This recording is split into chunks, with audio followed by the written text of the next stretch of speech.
morning, students. Good morning, all. Uh,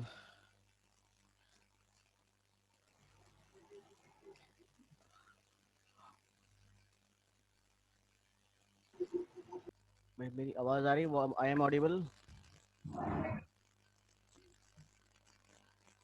okay. तो आज हम लोग को सेकेंड यूनिट का लास्ट टॉपिक दिखना है कि कैसे हम लोग मंडे से हम लोग थर्ड यूनिट स्टार्ट करेंगे। आपके क्विज में ये सेकेंड यूनिट फर्स्ट यूनिट का आएगा, सेकेंड का कुछ पोर्शन आएगा। तो कैसे हम लोग सीक्वेंशियल सर्किट को एनालाइज करते हैं, analysis procedure of sequential circuit. और इसमें हम लोग एक चीज़ यूज़ करते हैं जिसको हम लोग स्टेट ट्रांजिशन कहते हैं। तो उसी को आज समझेंगे। इससे पहले भी एक बार किसी ने पूछा था कि स्टेट ट्रांजिशन डायग्राम क्या होता है, तो उसी का यूज़ करते हुए हम लोग सीक्वेंशियल सर्किट को एनालाइज करते हैं, उसकी परफॉर्मेंस को देखते हैं, कैसे वर्क कर रहा है, उसके वर्किंग को देखा जाता है। तो इसी को आज हम लोग को देखना है कि कैसे स्टेट ट्रांजिशन डायग्राम बनाया जाता है। तो आप लोग कॉपी और पेन के साथ बैठिए, क्योंकि इसी के एग्जाम्पल इसमें करना है, आपको साथ में करते चलिएगा। थोड़ा सा कॉन्सेप्ट अलग है इसका, तो इसलिए साथ में करते रहिए। स्टेट ट्रांजिशन, मेनली जो स्टेट ट्रांजिशन डायग्राम बनाया जाता है, सिंपल आपका ये है कि जो भी हम लोगों ने देखा है कि सीक्वेंशियल सर्किट होते हैं। सीक्वेंस सर्किट जब बनाए जाते हैं तो सीक्वेंशियल सर्किट के अंदर combination circuit with storage element के साथ में सीक्वेंशियल सर्किट बनाया जाता है। और इसका मीनिंग यह है कि वो प्रीवियस स्टेट को, अपनी प्रीवियस स्टेट को भी होल्ड करता है। कॉम्बिनेशन सर्किट में केवल करंट आउटपुट पे ही, आप करंट इनपुट पे ही आउटपुट डिपेंडेंट रहता है, लेकिन सीक्वेंशियल सर्किट के अंदर प्रीवियस स्टेट पे भी आपका आउटपुट डिपेंडेंट रहता है। और ऐसा इसलिए होता है कि उसके वो स्टोर करता है मेमोरी में, मेमोरी एलिमेंट अवेलेबल होता है और उसको ये यहाँ पे स्टोर करता है, उसको फर्दर यूज़ करते हैं। तो हम लोग के कोर्स में counters, different types of counter थे, और इनकोडर, डिकोडर, ये सारी चीज़ें थी, शिफ्ट रजिस्टर। तो ये देखा हम लोगों ने। और तो आज कैसे एनालाइज करते, जैसे कि कॉम्बिनेशन सर्किट डिज़ाइन स्टेप था, वैसे analysis step of sequential circuit है। तो सभी लोग एक इसको करेंगे कैसे कि इसमें न्यूमेरिकल आता है। होता ये है कि जैसे कि के मैप से हम लोग रिड्यूस करते हैं बूलियन एक्सप्रेशन को, ठीक उसी तरह से सीक्वेंशियल सर्किट को एनालाइज करने के प्रोसीजर क्या होता है, स्टेट डायग्राम बनाते हैं, स्टेट डायग्राम को मिनिमाइज करते हैं। स्टेट डायग्राम का मीनिंग ये है कि जब किसी भी सर्किट में इनपुट्स की जो वैल्यूज़ होती हैं, इनपुट आउटपुट की जो वैल्यू होती हैं, उनको हम लोग टेबुलर फॉर्मेट में रिप्रेजेंट करते हैं, टेबल के फॉर्मेट में दिखाते हैं। तो अगर आप रोज एंड कॉलम में चीज़ों को दिखा रहे हैं तो उसको हम लोग स्टेट टेबल बोलते हैं। और उस स्टेट टेबल के करस्पॉन्डिंग जब आप फिगर्स बनाते हैं, नोट बनाते हैं, तो उसको स्टेट डायग्राम बोलते हैं। तो आइए देखते हैं एक एग्जांपल के साथ में कि कैसे वो होता है।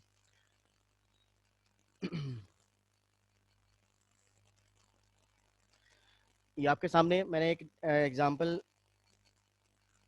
डायग्राम बनाया हुआ है, इसको बना लीजिए साथ में। मैं आपको समझा देता हूँ कैसे हो रहा है, इसमें वर्क कैसे हो रहा है। ये एक स्टेट डायग्राम बना हुआ है। स्टेट डायग्राम का मीनिंग ये होता है कि ये एक डायग्रामेटिक रिप्रेजेंटेशन है, जिसमें कि ये ए स्मॉल में जो चीज़ें लिखी हुई हैं वो स्टेट्स को रिप्रेजेंट कर रही हैं, अलग अलग स्टेट्स को। ABCDEFG, यहाँ पे 5 स्टेट हैं, 5 स्टेट हैं। और इनको हम लोग स्मॉल ABCDEFG से रिप्रेजेंट कर रहे हैं। तो स्टेट डायग्राम जो है आपका ऐसे ही कुछ होता है। जरूरी नहीं कि आपका पांच पांच स्टेट हो, 3 भी हो सकती हैं, 6 भी हो सकती हैं, 8 भी हो सकती हैं। कम स्टेट और ज़्यादा स्टेट भी हो सकती हैं। तो यहाँ पे 5 बल्कि 7 स्टेट दी हुई हैं, ABCDEFG। इन ये स्टेट के नाम हैं, वेरिएबल्स हैं, इनको जनरली स्मॉल में ही लिखते हैं। इसके बाद एरो कुछ बनी हुई है। एरो बता रहा है कि डायरेक्शन कि हम एक स्टेट से दूसरी स्टेट जब जा रहे हैं तो किस स्टेट में जा रहे हैं। जैसे कि आप यहाँ पे देख रहे हैं कि ए से बी में जा रहे हैं, बी से डी पे जाते हैं, डी से एफ पे जाते हैं, और ऐसे ही एफ से जी पे जा सकते हैं, जी से एफ पे भी आ सकते हैं, जी से ए पे आ सकते हैं, ई से ए पे आ सकते हैं। तो ये एक डायरेक्शन दी हुई है कि कहाँ पे किस स्टेट पे जा सकते हैं। इसके बाद एक चीज़ और ये ऊपर लिखा हुआ है, एरो के ऊपर कुछ वैल्यूज लिखी हुई हैं, ये क्या होती हैं। क्योंकि state transition diagram binary values के ही लिए बना हुआ है, तो यहाँ पे वैल्यूज लिखी हुई हैं 0 या 1। तो 0 जो होता है वो इन ऊपर जो होता है, ये स्लैश के ऊपर जो लिखा जाता है उसको इनपुट बोलते हैं, और स्लैश के नीचे जो लिखा होता है उसको आउटपुट बोलते हैं। बहुत ध्यान से सुनिएगा, क्योंकि ये बुक में टॉपिक नहीं दिया है, लेकिन क्वेश्चन आता हुआ आया हुआ है एलयू में, थोड़ा सा टफ टॉपिक है। तो इसमें यह है कि स्टेट जब मूव करती है अदर स्टेट पे, तो जो डायरेक्शन है उस एरो पे ये डायरेक्शन शो कर रहा है।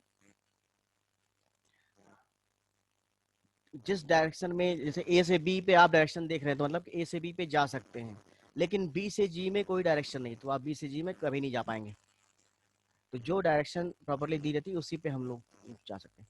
तो ये एक तरह से प्रॉब्लम स्टेटमेंट है कि यहाँ पे आपका अलग अलग स्टेट दी हुई है और उनको उनका डायरेक्शन दिया हुआ है।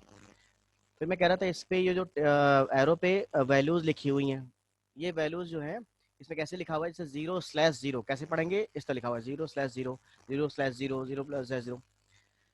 इसका मीनिंग ऐसे है कि input slash output, input slash output. Input ऊपर लिखा हुआ है, आउटपुट नीचे लिखा हुआ है। इनपुट ऊपर लिखा हुआ है, आउटपुट नीचे लिखा हुआ है। ठीक है। तो कैसे रीड किया जाएगा, जैसे सपोज करिए आप ए से बी पे जाते हैं, ए पे 1 इनपुट अप्लाई करेंगे तो आपको 0 आउटपुट मिलेगा। ए से 1 इनपुट अप्लाई करेंगे तो आपको 0 आउटपुट मिल रहा है। तो ये यहाँ पे ऐसे लिखा जाएगा, ए से बी डायरेक्शन दे देंगे और 1/0 लिख देंगे। इसी तरह से बी से डी पे जा रहे हैं तो 1 इनपुट दे रहे हैं, 0 आउटपुट दे रहे हैं। बी से सी पे जा रहे हैं तो 0 इनपुट है, 0 आउटपुट है। सी से ए पे है, 0 इनपुट, 0 आउटपुट। यहाँ सारे आपके 0 या 1 ही आउटपुट इनपुट रहेंगे, कोई तीसरा नहीं रहेगा, क्योंकि बाइनरी में केवल 2 ही वैल्यूज हैं। इसी तरह से यहाँ पे ई पे एफ ए पे जाते हैं तो 0 इनपुट, 0 आउटपुट। एफ से जी पे जाते हैं, 0 इनपुट, 0 आउटपुट। जी से एफ पे आने के लिए 1 अप्लाई करना पड़ेगा, 1 आउटपुट देगा। इसके बाद ये जो एरो लगी हुई है, कुछ स्पेशल एरो लगी हुई है, इसको बोलते हैं सेल्फ लूप बोलते हैं। सेल्फ लूप का मतलब है कि ए पे अगर आप 0 अप्लाई करेंगे तो ए पे ही स्टेट, नो स्टेट चेंज, यहाँ पे स्टेट चेंज नहीं हो रही है। ए से ए पे 0 अप्लाई करेंगे तो आउटपुट 0 मिलेगा और आपका स्टेट वही रहेगी, तो ये आपका सेल्फ लूप बताया गया। ऐसे ही एफ पे 1 अप्लाई करेंगे तो 1 आउटपुट मिलेगा, तो ये भी सेल्फ लूप है। इस तरह से आपके ये सेल्फ लूप बने हुए हैं जो कि यहाँ पे शो कर रहे हैं। क्लियर है। तो स्टेट डायग्राम का कैसे बना होता है, उसका क्या मतलब समझना है, ये सभी को क्लियर होना चाहिए कि स्टेट डायग्राम क्या है। कि जो भी वेरिएबल्स होते हैं, जो भी सर्किट के स्टेट्स हैं, उनको वेरिएबल के फॉर्म में दिखाया जाए, और उन स्टेट पे जो इनपुट अप्लाई किया जाता है, आउटपुट आता है, तो ये इनपुट आउटपुट कॉम्बिनेशन जो होता है वो आपका स्टेट डायग्राम में शो किया जाता है। और एरो जो होती है वो बताती है कि प्रीवियस स्टेट से किस नई स्टेट पे हम जा रहे हैं। एरो के ऊपर हम लोग मैसेज लिखते हैं, मैसेज जो है वो इनपुट ऑब्लिक आउटपुट के फॉर्मेट में लिखा जाता है। इनपुट अप्लाई करने पे क्या आउटपुट मिल रहा है, बाइनरी फॉर्मेट में, इसलिए 0 या 1 ही इनपुट मिलता है। अब हमें क्या करना है, हमारा प्रॉब्लम क्या है कि इस स्टेट डायग्राम को रिड्यूस करना है। जो 7 स्टेट हैं इनको कम से कम कर दिया। क्यों कम करना है, क्योंकि जैसे हम जानते हैं कि ये इतने स्टेट को मैनेज करने के लिए ज्यादा सर्किट की जरूरत पड़ेगी, लॉजिक डायग्राम बड़ा हो जाएगा, मैनेज करना कॉस्टली हो जाएगा। तो हम लोग क्या कर रहे हैं, इसको रिड्यूस कर रहे हैं, कम कर रहे हैं। और कैसे कम कर रहे हैं उसको देखते हैं, क्या मेथड होता है, क्या रूल होता है। और कम करने के बाद लास्ट में जो स्टेट डायग्राम बनेगा ऐसे ही बनेगा, लेकिन उसमें नंबर ऑफ स्टेट कम हो जाएंगे, स्टेट रिड्यूस हो जाएगी। इसीलिए इसको कहते हैं the process of state reduction in the sequential circuit. Sequential circuit के अंदर स्टेट रिडक्शन कैसे किया जाता है? Through the help of state diagram, state table. ये आपकी प्रॉब्लम स्टेटमेंट है, कोई भी एग्जांपल आ सकता है। अब देखिए स्टेप क्या होंगे। पहले फर्स्ट स्टेप आप चाहें तो नोट डाउन भी कर सकते हैं, वैसे मैं आपको शेयर भी कर दूंगा। क्वेश्चन कोई भी हो सकता है, जरूरी नहीं यही क्वेश्चन आए, कोई भी क्वेश्चन हो सकता है। तो इस तरह के क्वेश्चन स्टेट डायग्राम देगा। अब करते क्या है, फर्स्ट क्या करेंगे, अगर हमें स्टेट डायग्राम के थ्रू रिड्यूस करना है अपने प्रॉब्लम को, स्टेट को रिड्यूस करना है, सबसे पहला काम क्या है? Step 1, right the state table from given state diagram. Right the state table from state diagram. चाहे तो आप लोग नोट भी कर सकते हैं। Right the state table from given state diagram. इस स्टेट डायग्राम से स्टेट टेबल बनाना है। साथ में देखते हैं कैसे बना रहा है। स्टेट डायग्राम से स्टेट टेबल कैसे बनाई जा रही है, देखिएगा। ये देखिए, इतना ही देखिएगा, इधर का नहीं देखिएगा। यहाँ पे ये आपकी स्टेट टेबल है। जब हम state, present state, next state और आउटपुट के बीच में टेबल बनाते हैं तो वो स्टेट टेबल कहलाती है। ये आपसे आ सकता है कि स्टेट डायग्राम और स्टेट टेबल क्या है। स्टेट डायग्राम स्टेट के और इनपुट आउटपुट डायरेक्शन के बीच में आपका डायग्रामेटिक रिप्रेजेंटेशन होता है। और स्टेट टेबल क्या है? Present state, next state, input output के बीच में आपका एक्सप्लेनेशन होता है। तो इससे ये आपका क्वेश्चन दिया रहेगा, ये सब नहीं दिया रहेगा, ये आपका सोल्यूशन है। यहाँ पे जब आपको दिखेगा तो आप कैसे ये बनाएंगे, देखिएगा ध्यान से। प्रेजेंट स्टेट पहले कॉलम में लिखी हुई है, उसके बाद नेक्स्ट स्टेट लिखी हुई है। नेक्स्ट स्टेट पे क्या इनपुट अप्लाई किया गया, क्या आउटपुट लिखा है, वो लिखा गया। एक्स को इनपुट, ये एक्स की वैल्यू 0 है, एक्स की वैल्यू 1 है। यहाँ पे आउटपुट y है, एक्स की वैल्यू 0, एक्स की वैल्यू 1, दो ही इनपुट आउटपुट है। एक एक लाइन देखिएगा ध्यान से। ए से स्टार्ट करते हैं, कहीं से भी स्टार्ट कर सकते हैं, लेकिन ए आपका स्टार्टिंग में आता है इसलिए ए से स्टार्ट हुआ। ए से, ए आपकी प्रेजेंट स्टेट है। ए से कौन कौन सी एरो निकली हुई है? ए से आप बी पे जा रहे हैं, ए से बी पे जा रहे हैं। यहाँ पे देखिएगा मेरा, ए से ए स्टेट पे अगर 0 अप्लाई कर रहे हैं, सॉरी ए पे अगर 0 अप्लाई करेंगे तो आपको आउटपुट 0 मिलेगा। और आप कहाँ जाएंगे? ए पे 0 अप्लाई करेंगे इनपुट और आउटपुट 0 मिलेगा। तो आप देखिए 0 इनपुट और आउटपुट 0, तो ए पे ही रह जा रहे हैं, सेल्फ रूप है। यहाँ पे नेक्स्ट स्टेट क्या होगी? ए होगी। ए पे 0 अप्लाई करने पे आउटपुट 0 जब मिलेगा तो हम ए पे ही रहेंगे, इसीलिए यहाँ पे ए लिखा हुआ है। ए पे जब आप 1 अप्लाई करेंगे और आउटपुट 0 मिलेगा, आउटपुट 0 मिलेगा तो हम कहाँ जाएंगे? बी पे जाएंगे। तो यहाँ पे देखिए 1 अप्लाई किया, आउटपुट 0 मिला, 0 पे 0 मिल गया। और बी वाला जो है, बी ये वाला इधर लोग देखेंगे तो ए पे 1 अप्लाई किया और इनपुट 1 अप्लाई किया, नेक्स्ट स्टेट बी हो गई, यहाँ पे आ गए और आउटपुट क्या? 0 मिला, तो 1/0 लिखा हुआ। तो ए पे, ए से और कोई रो जा रही है? नहीं जा रही, बाहर नहीं निकल रही। ए से बाहर निकलने वाली रो एक ये है, एक ये है, इसीलिए 2 ही लिखा हुआ है। ए से बी पे जाने के लिए हमें इनपुट 1 देना पड़ेगा, आउटपुट 0 देना पड़ेगा, इसलिए बी लिखा हुआ है। बी पे पहुंचेंगे, नेक्स्ट स्टेट बी रहेगी, प्रीवियस स्टेट ए है। ए से 0 अप्लाई करने पे ए पे ही रहेंगे, आउटपुट 0 है, और ए पे रहेंगे तो ये आपका नेक्स्ट स्टेट ए है। तो ये आपका ए का पूरा रो बन गई है। ये रो क्लियर है सभी को? इसके बाद बी को उठाएंगे। बी से कौन कौन सी? एक ये जा रही है, एक ये जा रही है, 2 ही जा रही हैं, एक इधर एक इधर। तो बी से डी पे कब पहुंचेंगे? जब 1 सॉरी, पहले आप 0 देख लीजिए, 0 1 ले रहे हैं, तो पहले आप अगर बी से 0 अप्लाई कर रहे हैं तो 0 मिल रहा है, तो हम कहाँ पे जा रहे हैं? सी पे जा रहे हैं। तो बी से देखिए सी पे गए हैं, नेक्स्ट स्टेट सी है। जब 0 अप्लाई करने पे 0 मिलेगा, ये वाली रो, बी से 0 अप्लाई करने पे 0 आउटपुट मिल रहा है, तो आप सी पे जा रहे हैं, तो यहाँ पे सी लिख दिया। बी से डी पे जाना है, 1 अप्लाई करने पे 0 मिलेगा, तो बी से 1 अप्लाई करने पे डी पे पहुंचेंगे, 1 अप्लाई करने पे डी पे पहुंचेंगे, आउटपुट 0 0 लिखा हुआ है। बी के करस्पॉन्डिंग रो बन गई। ये ध्यान से देखिएगा, हर बार टेबल बनानी पड़ेगी। सी जो है आपका, सी पे पहुंचे, सी कहाँ पे, डी पे भी जा सकते, लेकिन हम सीरियल वाइज चल रहे हैं। सी पे आते हैं, सी से 2 निकला हुआ है, एक इधर एक इधर। सी पे जब 0 अप्लाई करेंगे 0 मिलेगा, ए पे जाएंगे, तो सी से 0 अप्लाई करेंगे 0 मिलेगा, ए पे जा रहे हैं, यहाँ पे ए लिखा हुआ है। सी से 1 अप्लाई करेंगे 0 मिलेगा, डी पे जाएंगे, सी से 1 अप्लाई करेंगे 0 मिलेगा और डी पे जा रहे हैं, तो ये आपका सी बन गया पूरा। डी पे आएंगे, डी से एफ पे जा रहे हैं, ई से जा रहे हैं, तो डी पे जब 0 अप्लाई करेंगे 0 मिलेगा, तो ई पे जाएंगे।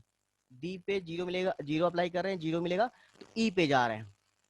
डी से पे 1 अप्लाई कर रहे हैं 1 मिलेगा, तो एफ पे जाएंगे, तो 1 अप्लाई किया 1 मिला, तो एफ पे जा रहे हैं, तो ये डी के करस्पॉन्डिंग बन गया। एफ पे आते हैं, एफ पे एक सेल्फ लूप है और एक जी पे जा रहा है, तो क्या करेंगे, एफ पे जब 0 अप्लाई करेंगे 0 मिलेगा, तो जी पे जा रहे हैं। एफ पे 0 अप्लाई किया 0 मिला, जी पे जा रहे हैं। एफ पे 1 अप्लाई किया 1 मिलेगा जब आउटपुट, तो एफ पे ही रहेंगे। एफ पे 1 अप्लाई किया 1 मिला, तो एफ पे ही रह रहे हैं यहाँ पे। इसी तरह से एफ हो गया, अब लास्ट जी बचा, सॉरी एफ का तो हो गया था, ई का रहेगा, ई का मैंने छोड़ दिया था लगता। ई पे देखिए, ई से क्या जा रहा है, ए पे जा रहा है, एफ पे जा रहे हैं, तो ई से 0 अप्लाई करेंगे 0 मिलेगा, ए पे जाएंगे, तो ई से ए पे जा रहे हैं, जब 0 अप्लाई करने पे 0 मिल रहा है। ई से एफ पे जाने के लिए 1 अप्लाई करना पड़ेगा, 1 मिलेगा, ई बन गया। एफ हो ही गया था। जी देखिए, जी पे ए जाने के लिए 0 अप्लाई करना पड़ेगा और एफ पे जाने के लिए 1 अप्लाई करना पड़ेगा।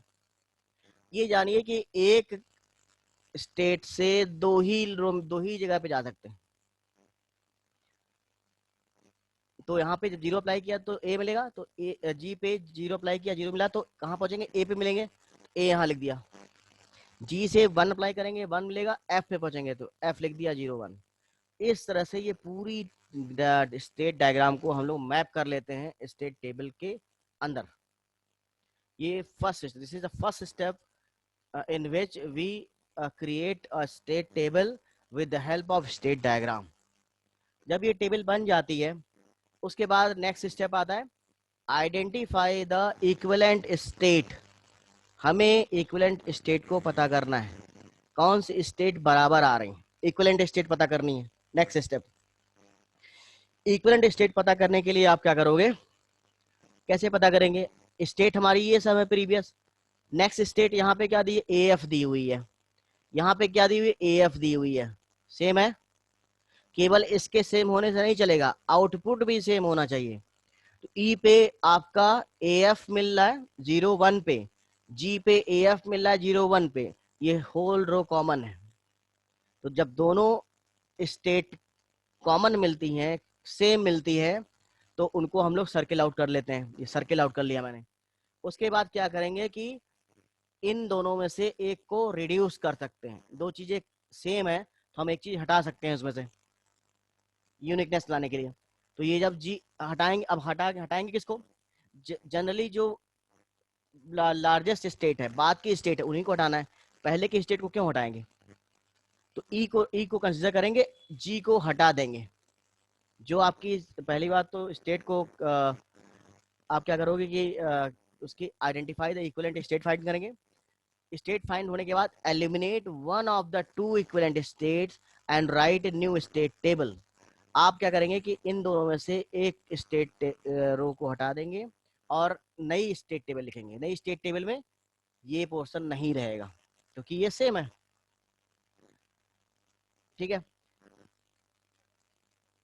अब उसके बाद क्या करना है कि जब टेबल बनाना है आपको, तो नई टेबल में इतना हिस्सा नहीं रहेगा, इतना ही रहेगा क्योंकि सेम होने की वजह से उसको एलिमिनेट कर दिया। In the new state table, check for equivalent state and continue till all the redundant state। इसके बाद बार बार यही स्टेप फॉलो करने हैं जब तक कि रिडंडेंट स्टेट आती जा रही है। एक चीज और याद रखिए कि ये तो आपके स्टेप हो गए ऊपर लिखे हुए, यहाँ पे जैसे कि अब ई और जी जो है इक्विवेलेंट स्टेट है, मैंने अभी बताया। तो आप क्या करेंगे, eliminate one of the equivalent state and right a new state table, modify state table with the state reduction. आप क्या करेंगे, इनमें से दोनों में से कोई भी एक हटा सकते हैं। और आप नई स्टेट टेबल लिखेंगे। तो हटाने में ये ध्यान रखेंगे कि जनरली ये होता है कि रूल है कि आप लास्ट वाले स्टेट को हटाइए, प्रीवियस को रखे रहिए। तो आपने हटाया तो क्या हो गया कि ये लाइन हट गई। पहले आपकी 7 लाइन थी, अब 6 लाइन रह जाएंगी। यहाँ पे देखिए 6 लाइन है, सब कुछ कॉपी कर दिया है। A B 00, B C B D 00, A C D. यहाँ पे देखिए चेंज है, जी आपका रिड्यूस हो गया। तो जी रिड्यूस हो गया है, तो जब आप जी हमारे पहले से है तो इसको हमें नहीं ले सकते हैं, क्योंकि ये तो हमारा चला गया ये वाला स्टेट। तो जी की जगह पे क्या लिख सकते हैं, ई लिख सकते हैं, क्योंकि E is equivalent to the G. E is equivalent to the G, तो place of G we should write the E. तो यहाँ पे देखिए क्या लिखा हुआ है, सारा कुछ सेम है, लेकिन यहाँ पे एफ की जगह पे ई लिखा हुआ है। सॉरी, डी ए हो गया, ये ई है। और यहाँ पे आपका एफ की जगह पे ई की जगह पे, जी की जगह पे ई लिखा होगा। ई की जगह पे ई लिखा होगा, देखिए जी। जी जो है आपका यहाँ पे जी है ये वाला, तो इस जी को क्या, हम जी तो चला गया, ये लो रो हट गई, तो अब जी को रखने से फायदा क्या है। तो यहाँ पे हम जी की जगह पे ई लिख देंगे। तो यहाँ पे देखिए जी की जगह पे ई लिख दिया है, F01। बाकी सब सेम है, बाकी सब सेम है। फिर से हम क्या करेंगे, दोबारा से वही प्रोसेस, टेबल नई लिखने के बाद फिर से कॉमन देखेंगे। अगर सेम मिल रहा है फिर से आप डिलीट करोगे। तो यहाँ पे फिर से जब दोबारा नोट किया है ये रिप्लेस करने के बाद, तो हमने देखा कि डी पे EF01 मिल रहा है, एफ पे भी EF01 मिल रहा है। दोनों में से एक हटा सकते हैं, लास्ट वालों को हटाएंगे, एफ को हटा देंगे, इसको हटा देंगे। हटा दिया आपने, replace F by D and prepone the new state table. उसके बाद फिर आप क्या करिए, प्रिपेयर नई स्टेट टेबल बनाइए। इसको DEF0, इसके ये भी स्टेट समान होनी चाहिए, DEF01, FEF01। तो इनमें से दोनों हटेंगे, आपका एफ चला जाएगा, बाद में है ये। इतना ही, अब 3 2 5 टेबल बनी, 3 2 5 कॉलम बने। इसके साथ ही साथ क्या करोगे आप कि आपने क्या माना है कि एफ जो है डी बन जाए, एफ जो है डी बन जाए। तो आप क्या करेंगे, यहाँ पर भी एफ मिल रहा है, यहाँ पर भी एफ मिल रहा है, तो इसको क्या लिख देंगे, डी लिख देंगे। यहाँ पे भी डी लिख देंगे, डी लिख देंगे, क्योंकि D is equal to the F, और एफ आपने रिड्यूस कर दिया है। तो यहाँ पे डी लिख देंगे, यहाँ डी लिख देंगे। तो यहाँ पे नया बन जाएगा DED01, EAD01। देखते हैं,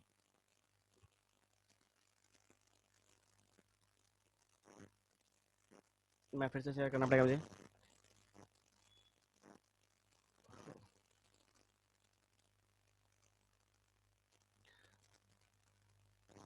नेक्स्ट ये नई टेबल जो बनी हुई है, ये बनी, मैंने बताया था। AAB00 यही था, BCD00 यही था, CAD00 यही था। लेकिन यहाँ पे देखिए DE, यहाँ पे F लिखे थे, यहाँ पे D कर दिया, क्योंकि D इक्वल टू F था। यहाँ पे D हो गया, जो हमारे पे स्टेट रहेंगे उन्हीं का तो यूज कर पाएंगे, जो चलेगी वो कहाँ से करेंगे। DED01, DAD01, इस तरह से ये हो गया। अब आप फिर से चेक करिए क्या कोई रो कॉमन आ रही है।